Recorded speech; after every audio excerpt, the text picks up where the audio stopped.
That day, my home was quiet. Too quiet.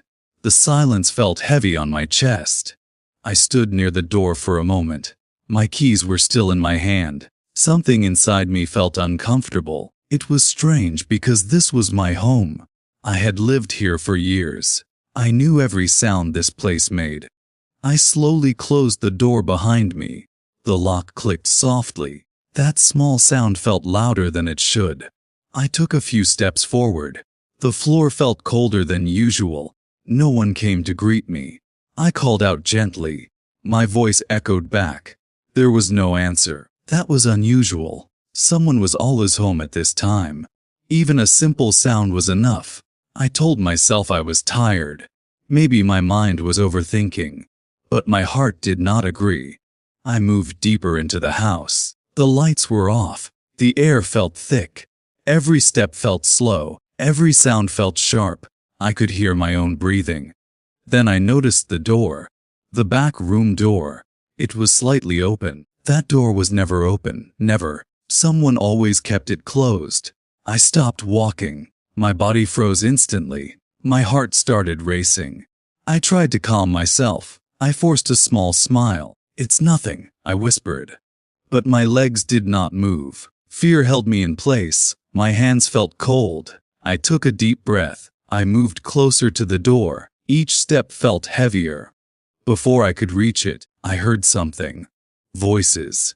They were low, careful. As if they didn't want to be heard. I pressed myself against the wall. I didn't want to be seen. I didn't want to interrupt. I listened quietly. My heart was pounding. My ears focused on every word. One voice spoke first. Did they notice anything? That question shook me. Another voice answered calmly. No. They trust us completely. Trust felt dangerous.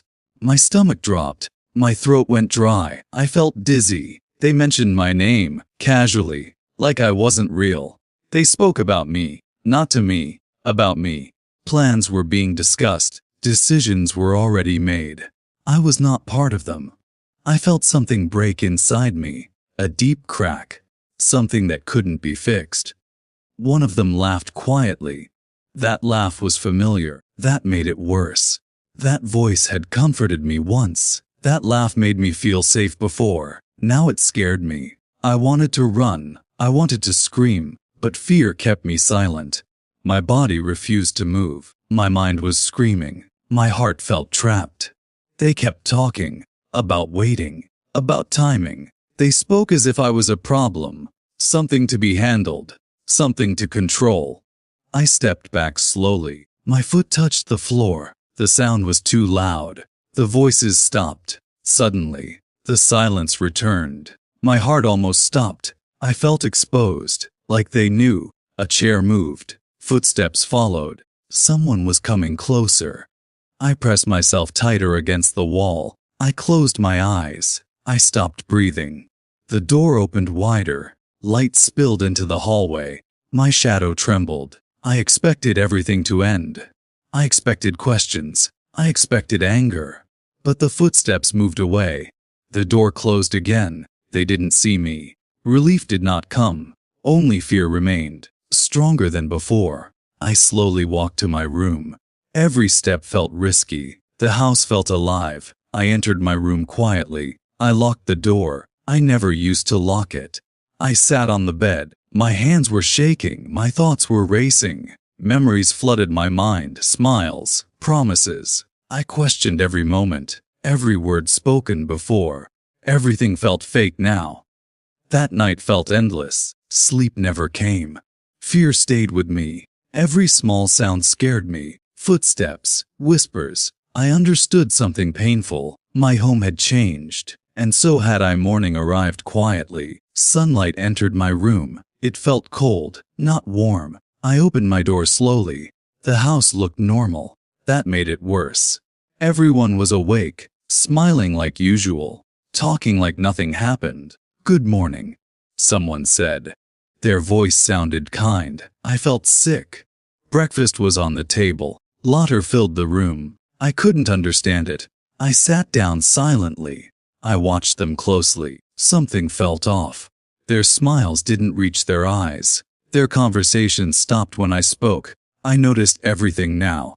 Small pauses, quick glances, soft whispers. I realized the truth. They had always been like this. I just didn't see it. I ate slowly. My hands were steady. My heart was not. They talked about plans. Plans that didn't include me. Plans that affected me. Every word felt heavy. Every smile felt fake. Trust was gone. I remembered the night before. The whispers. The laughter. Now everything made sense. The cold behavior. The distance. I felt alone in a full house. Surrounded by people. Yet completely isolated. I went to my room again. I closed the door. I needed space. I sat on the floor, my back against the wall. I tried to breathe. Questions filled my mind. How long had this been happening? Why didn't I notice? I thought about leaving. But fear stopped me. Where would I go?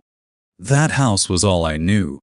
But it no longer felt safe, not emotionally. Days passed slowly, nothing changed on the surface. But everything changed inside me. I watched, I listened, I stayed quiet.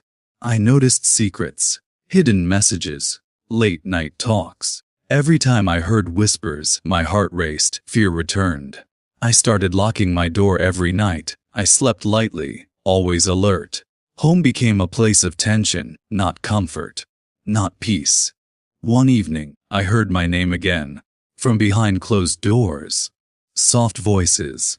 I didn't listen this time. I didn't need to. I already knew. That was the moment I decided. Staying was hurting me. Leaving was necessary. It wasn't weakness. It was survival. It was self-respect. I packed quietly. Only what I needed. No one noticed. As I packed, memories followed me. Good ones, painful ones. I paused at the door. I looked around. Everything felt distant. That house once protected me. Now it scared me. That truth hurt. I left silently. No goodbye. No explanation. Outside, the air felt lighter. I took a deep breath. My chest loosened. For the first time in days, I felt calm. Not happy, but calm. I realized something important. Safety is not walls. It is trust. And when trust dies, a home becomes just a place. Nothing more. That day, my home didn't feel safe. But it taught me something. I deserved peace. Sometimes leaving is not loss. Sometimes it is freedom. Sometimes it is survival.